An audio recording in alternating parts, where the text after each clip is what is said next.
Thank you, everyone, for being here, and I appreciate so much this opportunity to tackle what is definitely one of the, I think, one of the most difficult and challenging questions that we have to address. One of the things that I really started thinking about regarding this question about Marxism and critical race theory is how to bridge these two ideas together, because it may not seem like they are quite related, but they are, and they really have framed a lot of the questions that we're dealing with in society right now, whether or not we are aware of that or not. And so as we look at a few things, I want to introduce you to this topic. And so that's really what I'm going to do tonight. Is first I want to kind of give you a background. I always find it's helpful to appreciate the sort of the person credited with the philosophy and kind of why or what his motives were behind looking at his philosophy, and then how it's impacted us, and even some of the things that we need to be mindful of. So we're going to do some of that, and then look at critical race theory. So the scholar Thomas Sowell, he said that what Marx had done was essentially offer us a philosophy and a economic theory. And in doing that, what he's saying is the influence of Karl Marx has impacted how we evaluate life, how we look at society. We have a certain perspective. That's why you might hear about Marxism and even some of its other brainchilds like socialism and communism. And you will see how that people who come with this sort of Marxist slant bring a certain philosophy to how they look at life, how they look at resources, and how that impacts. And of course, in economic theory, we're going to look at that in just a moment, but and it also branch out in a few other areas. The other thing is, what he has done is also impacted sociology, psychology, social psychology. He has essentially put his thumbprint on some of the most important sciences that we lean on today, outside of the hard sciences that we might think of, like in the physical science world. Though born in Germany, he was really educated in England, and really is where he spent a lot of his time researching how society works, researching how the conflicts and how change occurs. And when he began to do this study, he really was trying to understand from a capitalistic point of view how society changes. And what he learned was that there is this conflict, that social change seemingly only occurs with conflict. And when those who are at the bottom of the societal totem pole, like the workers, those who don't have a lot of wealth, in fact, they're the laborers, you might call them, he called them the proletariat. I call them, what a lot of people call them, the have-nots. But also, he saw at the top of the totem were the bourgeoisies, those that were the owners. They own the land, they own the material wealth, they own the factories, they're the wealthy. And so you get this, he saw this dichotomy between the wealthy and the laborers. And social change then only happened through social revolution. And usually among the younger people who had seen their parents grow up in poverty, their grandparents grow up in poverty, and now they have the energy sort of to take over or move forward and correct this. So as we look at the next slide, and this brings up the issue of social revolution. And essentially, this would have been through conflict and real conflict. So there would have been, physical takeover of property, physical takeover of wealth, physical takeover of bureaucratic positions. And so those that did not have become the new holders of society's wealth. And the way they did that through social revolution and social change ultimately was, painful, socially painful. And a couple examples would have been how the old Russia moved from a capitalist economy and then became a socialistic or communistic party after the in the footsteps of Marxist ideology. So now the proletariat become the owners, and what their goal is to then create, ideally, right, in the ideal, a sort of utopia, where now that we have collected the wealth, and now that we've taken out those in power, those who've owned everything, we can now share the wealth. We can now have equality. We can have equity. And though you might work, you will then still have some sort of share in it, but it'll be based on your needs, not so much giving you any allowance to exceed, perhaps, and explore that. So this utopia that Marx was hoping to create, because one of the things that Marx was worried about is, you have to appreciate that there was a lot of philosophical talk at this time about what is man, how does society know things? How do we know things? You had Immanuel Kant. You had a series of others who were sort of developing sort of the early stages of sociology. And this is why Karl Marx comes in and becomes a major figurehead in the sociological realm, because he was not only concerned with how things worked in a capitalistic, early industrial age, when we're moving away from farmlands and going into production and manufacturing. He was also concerned with how to change, how to make social change. And so in the end, without going into all the history of Marx, which we don't have time for, that would be a very long discussion, it ultimately amounts to, he believed in some form of communism. Dr. Sewell would call that lower C communism, the idea of being together and working together for the common good, versus capital C communism as the kind of the political party and so kind of social agenda that we might be aware of today. But even with that distinction, he is highly influential in what is communism and even socialism today. But this creates some interesting questions. And one of them that I, as a Christian, began really thinking about, and I've been thinking about this for quite some time, is that this idea of caring for each other by itself is not a bad idea. This idea of making sure that everyone has their needs and no one above is taking advantage of people of lower means and lower resources, on paper, it sounds really good. And I think we can all agree, on paper, we like that agenda.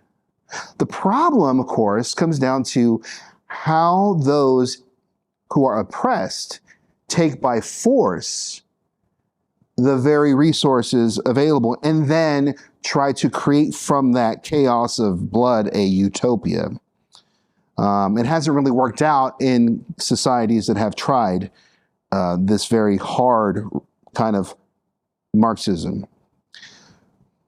But for some Christians, it seems very interesting and appealing, because if you read passages like Acts chapter 2, verse 42 to 47, sounds a lot like the early Jesus movement. Listen to this. I'm going to back up to verse 42. And they've devoted themselves to the apostles' teaching and the fellowship, to the breaking of bread and the prayers. And all came upon every soul, and many wonders and signs were being done through the apostles.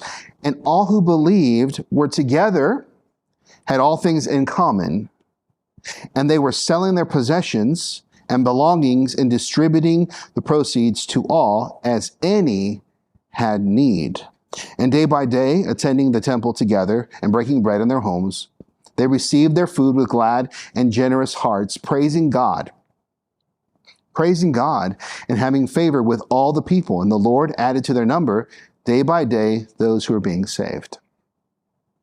Now, doesn't that sound similar? An ideal, right? The early Christians were so concerned for each other, they shared their wealth. They sold their things, and they took care of each other. Now, I read this passage, and at times I'm going, man, I wish we did more of this. I think it would be healthy for us in a number of ways, and I think especially in a land where we often have way too much, we might sell some things and not even notice it, right?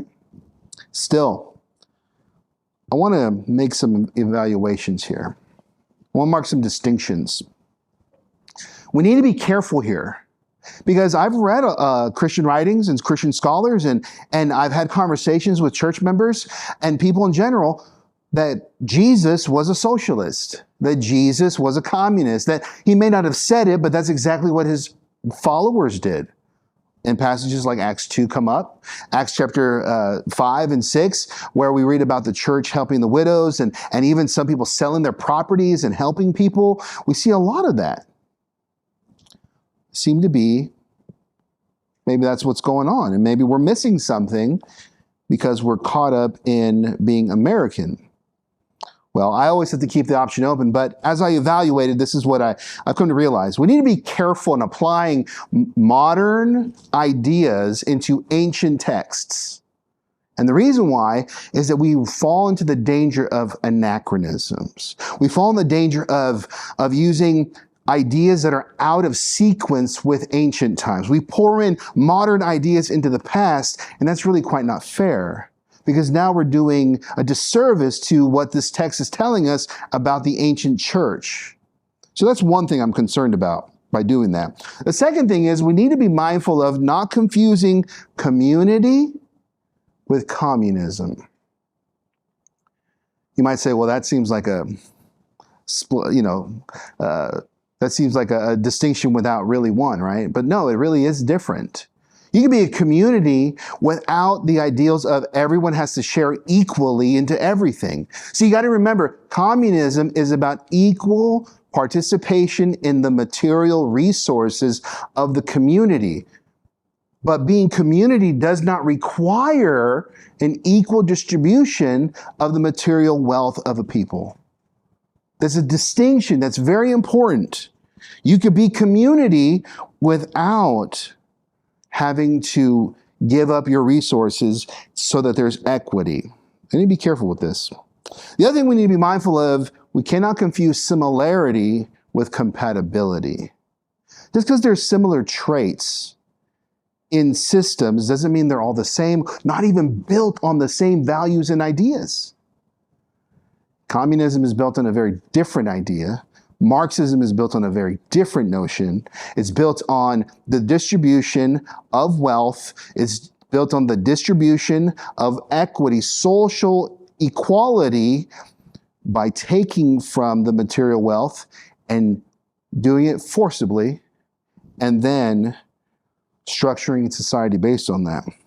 This is a very different approach, a very different value in the New Testament church. The other thing is, we see in the New Testament a lot of instruction, and I've cited a few, of that it's important for Christians to have a work ethic, work honestly with their hands, and also do so that they themselves are not a burden to their community, the church. And on top of that, Paul would instruct certain Christians that were sort of being idle, going from house to house and sort of leaning on other people as they had this misguided notion that Jesus was coming soon so they wouldn't have to work. And Paul says, no, if a man will not work, neither let him eat. That's some strong language. And showing that there may be similarity of concern, but the value system attached to it make them very incompatible. And finally, yes, there was mutual care. One of my favorite passages in 2 Corinthians is when Paul describes a number of churches. He describes the churches in Macedonia. He describes churches in Corinth that he's writing to. And they're describing, and he's talking about this gathering of resources for needy Christians in Jerusalem. And one of the things he says, he lifts up the poor Macedonian Christians, and he says they gave beyond their ability. They put themselves into further dire straits when they were poor. They still gave. But then Paul moves on in order to encourage the Corinthians. He moves on and says to them, and you need to take a lesson from them because you made a commitment to these needy Christians in Jerusalem, and now fulfill your pledge and give also to the needy saints in Jerusalem, that there will be fairness, that your prosperity may go to them and bless them, and that so that maybe later their prosperity will bless you later, that there be fairness. In other words, it wasn't about equal distribution of wealth. It was about learning that those who may have more wealth, can be like those who are without wealth and know the importance of sharing, being community, but it wasn't forced on them. It wasn't the wealthy need to stop being wealthy. It was that they needed to share and use their material blessings. Now, why is this so important? Well, we're going to get to how Marxism and even critical race theory come together. Now, let me back up again. Now, one of the things about Marxism is that it's really based on the empiricism of its time. Let me explain what I mean by that if you're not familiar with that word. Empiricism is a way of looking at the world from purely natural means. It is like it's like the way you learned science as a kid. Remember, things that you hear, things that you see, things that you touch, things that you hear, like the five senses, even though I didn't list all of them. That's a little game for you later. But when you think about empiricism essentially says if none of the five senses can detect it, it's not real. So empiricism was, put on these studies of society and morality, and essentially you began to observe human behavior based on purely external phenomenon. Being wealthy was comfortable, being poor was uncomfortable. As an example. Being overworked was hard, and being, again, wealthy, guess what? You became more wealthy, and maybe it looked toxic. It was all about physical observations. And that is the lens by which Marx looked at society. That is the lens by most of the people of his time looked at society, on purely material means, because that was the empiricism of his day. It was strictly natural, which means the idea of anything supernatural, God, was gone off the table, and anything immaterial like morality, what is an essence? In other words, what kind of thing is a human? Well, if it's transcendent, it is not empirical and it's not natural, so that's off the table as well. So you look at the world exclusively on naturalistic terms.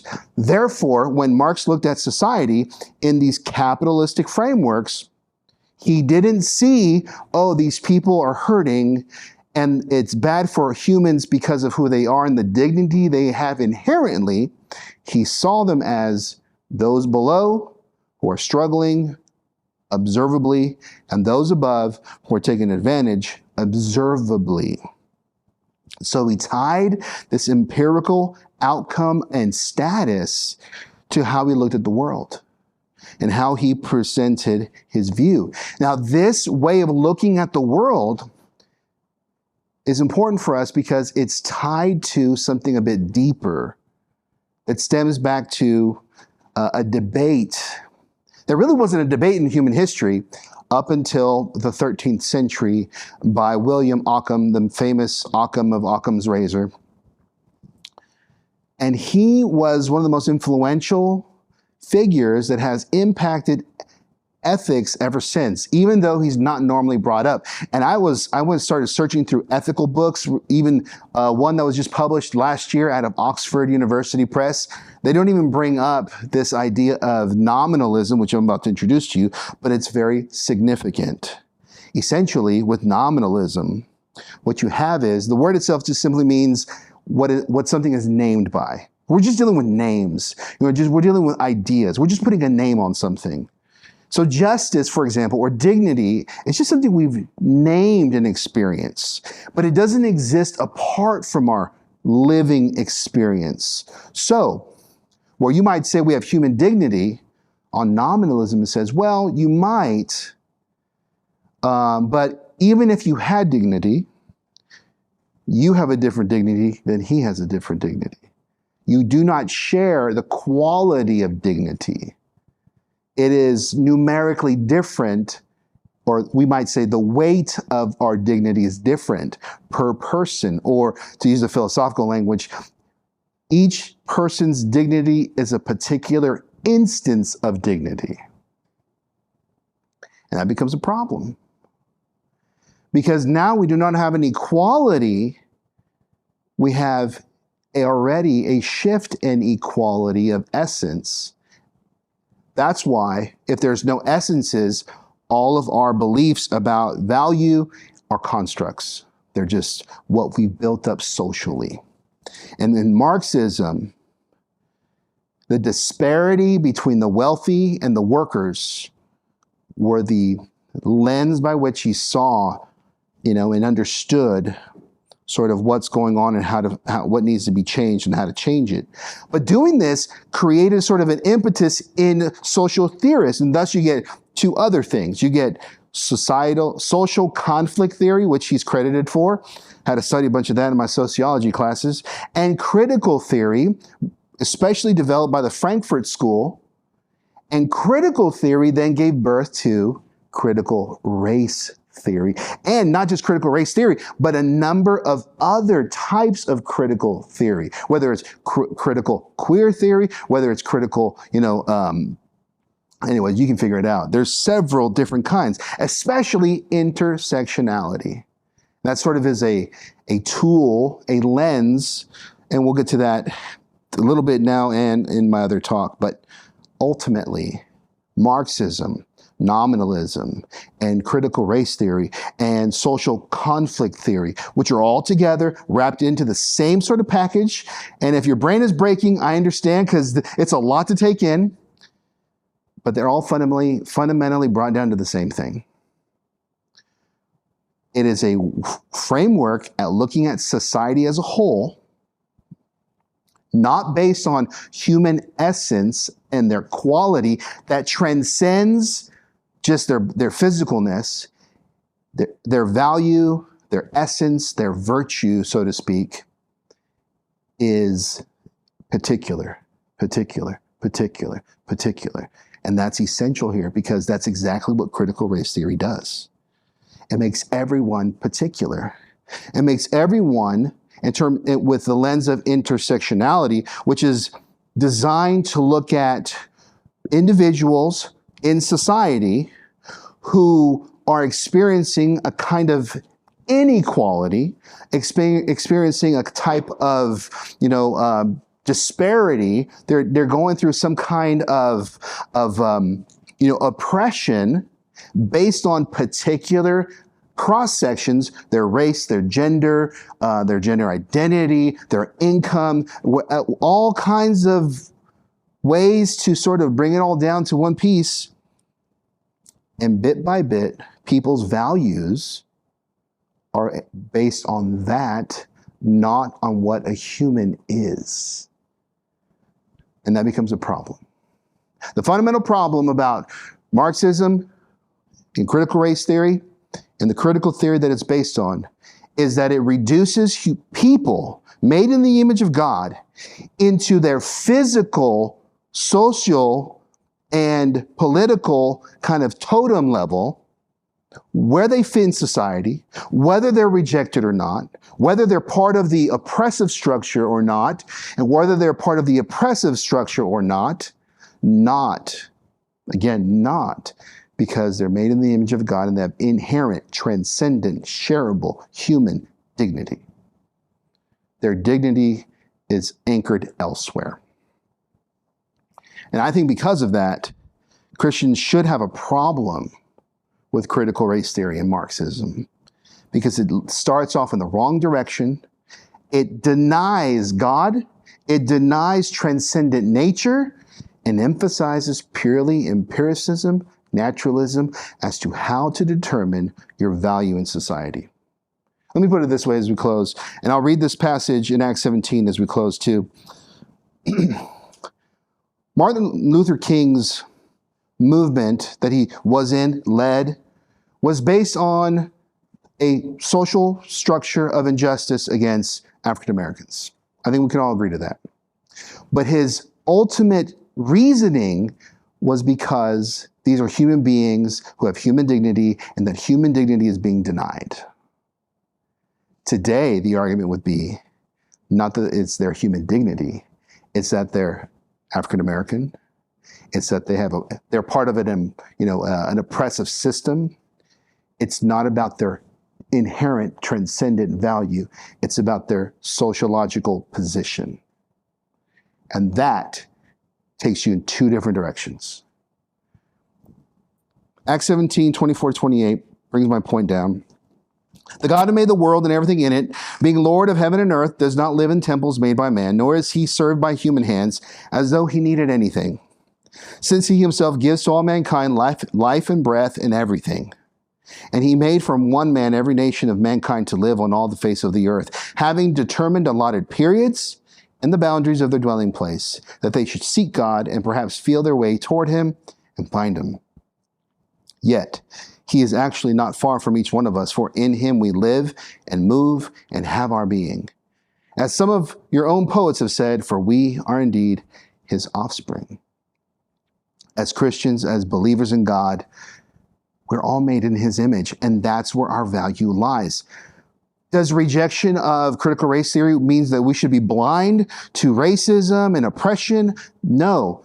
But if we go that direction, we will be blinded by strictly empirical, naturalistic frameworks, which we're not designed to live by.